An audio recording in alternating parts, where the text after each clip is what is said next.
नमस्कार. लोकसत्ताच्या चित्रपट समीक्षेमध्ये तुमचं स्वागत. नटसम्राट नव्हे नाना सम्राट होय. नाना सम्राट असं हा चित्रपट पाहिल्यावर आवर्जून म्हणावंसं वाटतं. नाटकावरून चित्रपट निर्माण करताना नाटकाचा आशयाचा पोत आणि चित्रपटाच्या दृश्य माध्यमांचा वापर यांचा योग्य समतोल साधला तर कशी प्रभावी कलाकृती निर्माण होते हे आपण कटार काळजात घुसलीमध्ये पाहिलं. आता आपल्यासमोर नटसम्राट आलेलं आहे. महेश मांजरेकरनी नाटकावरून चित्रपट करताना खूप चांगला ह्या माध्यमाचा वापर केला आहे. मूळ नाटकामध्ये स्वगते होती, ती चित्रपट माध्यमामध्ये पूर्णपणे फिट बसणारी नव्हती. त्यामुळे काही तडजोडी करणं गरजेचं होतं. त्या पटकथेमध्ये आलेल्या आहेत. त्या योग्य सांभाळल्या गेल्यामुळे चित्रपट आपल्याला भावतो. चित्रपटाचा पूर्वार्ध काहीसा विस्कळीत आहे. चित्रपटामध्ये खरी रंगत येते ती शेवटच्या 1 तासामध्ये.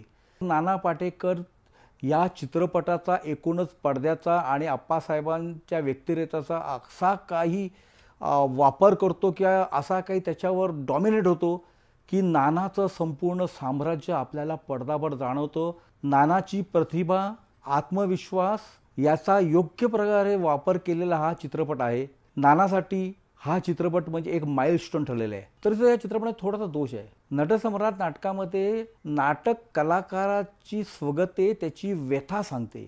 इकडे असं होतं की हा चित्रपट आहे एका नटाची शोकांतिका, परंतु कळत नकळतपणे ही एका कुटुंब प्रमुखाची व्यथा मांडतो असं एक स्वरूप आलं आहे.